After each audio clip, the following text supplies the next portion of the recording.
perkenalkan dulu dari yang sebelah kanan. Perkenalkan, nama saya Vanessa Putri. Nama saya Siti Carmila. Dan nama saya Amelia Agustin. Nama saya Lina Anastasia. Nama saya Safira Priani. Nama saya Indah Rahmawati. Nah, mungkin kita bakal langsung mulai aja nih. Nah, kita akan nampilin video tentang proses pembuatan tempe. Untuk selanjutnya mungkin bisa ditonton.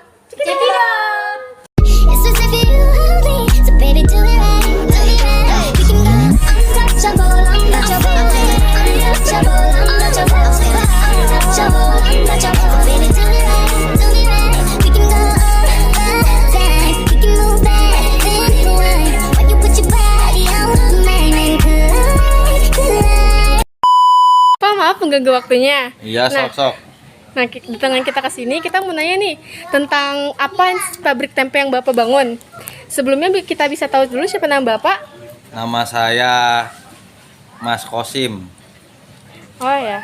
Nah, kita mulai dari pertanyaan aja ya, Pak. Nah, kalau boleh saya tahu, alat dan bahan pembuatan tempe di perusahaan ini tuh apa ya, Pak? Di pabrik ini tuh kira-kira apa ya? Banyak, kalau alat banyak. Ada kompor, ada tabung buat ngerebus, terus ada kempu, ada kere, ada ya pokoknya macam-macam lah, banyak Nah, gitu. kalau untuk bahan? Kalau bahan ya yang jelas kacang kedelai, terus ragi, air, plastik untuk sarananya. Ah, begitu. Kalau cara pembuatan tempe di pabrik ini tuh gimana ya, Pak, kira-kira? Kalau pembuatan tempe secara umum sama, dari mulai perebusan sampai dengan setelah direbus nanti diendapkan dulu, setelah diendapkan dikuras, lanjut nanti penggilingan. Setelah digiling nanti itu dia akan mecah. Setelah mecah nanti si kedelai itu baru dipisahkan antara kedelai dengan kulitnya. Setelah dipisahkan, tahapan pemisahan kedelai dengan kulit, maka tahapan selanjutnya itu si kedelai yang sudah dipisahkan itu diendapkan dulu sampai mengeluarkan sehari. Setelah diendapkan sehari, diangkat lagi, dibuang airnya, diisi air baru, lalu dicampur dengan campuran ragi, dicetak. Setelah dicetak, diendapkan sampai membentuk jamur dan menjadi tempe, gitu singkatnya. Oh, gitu ya, Pak. Oke. Mungkin untuk pertanyaan selanjutnya bisa dibantu dengan teman saya. Ya. Apa alasan Bapak memilih lokasi di tempat ini ya? Lokasi tempat ini yang pertama dekat dengan aliran pembuangan air sungai. Jadi karena produksi kedelai ini sangat banyak membutuhkan air, maka pembuangannya pun harus dekat dengan lokasi pembuangan air.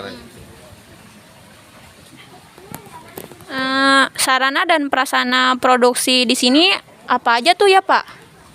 Kalau sarana yang jelas tempat lokasi untuk produksi sarananya, terus tempat buat naro tempe yang sudah dicetak dan alat-alat produksi lainnya lah, gitu. Sarana sama prasarananya itu. Oh, gitu ya. Silakan dilanjut yang terakhir.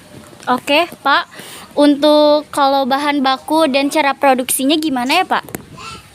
Kalau bahan bakunya kan jelas tadi saya ceritakan itu bahan bakunya yang jelas kedelai. Udah termasuk dari bahan.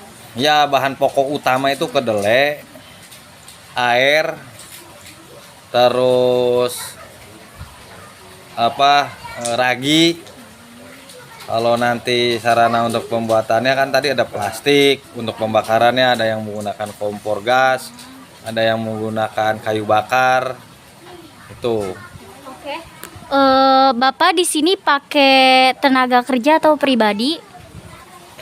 Di sini menggunakan tenaga kerja. Jadi ada yang ngeproduksi, itu biasanya udah ada yang ngerjain gitu. Tapi kadang-kadang dikerjain sendiri gitu kalau yang. Nah, kira-kira untuk di sini per hari digaji berapa ya, Pak? Per minggu atau per bulan? Kalau gaji itu biasanya per minggu, kadang ya per bulan. Kalau nominal kita nggak bisa nyebutin gitu. Karena itu privasi. Iya, privasi. Atau ada perkiraan dari berapa Nggak. sampai berapanya? Ya pokoknya layak lah gitu. Kalau untuk gaji. Terima kasih Pak. Mungkin nanti bisa dilanjut dengan rekan yang lain. Oh, Kres. Pertanyaan selanjutnya, biaya yang dibutuhkan dalam sekali proses produksi itu berapa ya Pak? Kalau untuk proses ya banyak. Simpelnya seperti ini. Kalau diuraikan secara materi, jadi 1 kilo itu bisa jadi ukuran 3 atau ukuran 4. Nah, nilai harga kedelai ini tidak nentu harganya karena ini bahan yang bahan bakunya bukan dari Indonesia, impor. Jadi naik turun. Tapi secara sederhananya, kalau untuk modal awal itu bahan baku misalkan harga patokan 1 kilo 15.000, itu bisa dibikin tempe dari 2 potong atau jadi 4 tergantung ukuran konsumen gitu. Jadi dari 1 kilo itu bisa jadi 4 potong. Itu 1 potongnya ada yang jual kita ke konsumen pertama atau konsumen langsung pemakai user. Kalau untuk distributor harga 4.000. Jadi nilainya itu 1 kilo bisa jadi 20.000 dengan modal 15.000. Nah, dalam sekali produksi membutuhkan kacang kedelai dan ragi berapa Pak kira-kira? Kalau dalam produksi ya relatif tergantung takarannya. Ada yang produksi 1 karung 50 kilo, yang jelas pasti beda dengan yang 1 kintal. Tapi yang jelas takaran raginya itu dihitungnya sekitar dari 1 kilo itu bisa ragi itu sekitar 2 on itu 2 on ragi untuk 1 kilo. Ada juga yang menggunakan tergantung merek raginya. Kebiasaan di kita seperti itu. Lalu modal usaha dari Bapak untuk produksi tempe ini berapa tuh kira-kira? Modal seluruhan. Ya, modal dari sendirinya. Ya kalau modal udah lupa ya modal berapa gitu. Tapi yang jelas modalnya itu ya kurang lebih ya kisaran angka 10 sampai 20 juta lah untuk pemula gitu. Nah, di sini pakai modal bantuan atau tidak? Ya bantuan dari mertua paling, kalau nggak dari istri. Ya nggak ada, kita modal namanya pengrajin, ada aja bantuan-bantuan. Tapi sampai saat ini kita masih belum dapat bantuan lah, mandiri gitu, karena skala produksinya pun belum banyak. Baik, pertanyaan selanjutnya bisa dilanjut dengan teman saya. Baik, untuk biaya investasi atau operasionalnya seperti gaji itu berapa ya Pak? Nah, kalau gaji kita belum bisa sebutin. Karena kalau yang kerja itu nggak gaji kayak UMR, harian atau bulanan. Jadi persentase per kilo, ada yang menggunakan bulanan, harian, itu enggak. Kalau kita per ini nominal sih belum bisa sebutin ya, karena ini lebih privasi gitu. Tapi yang jelas dihitungnya per kilo. Untuk transportasi seperti pengiriman untuk berdagangnya, penjualannya gitu.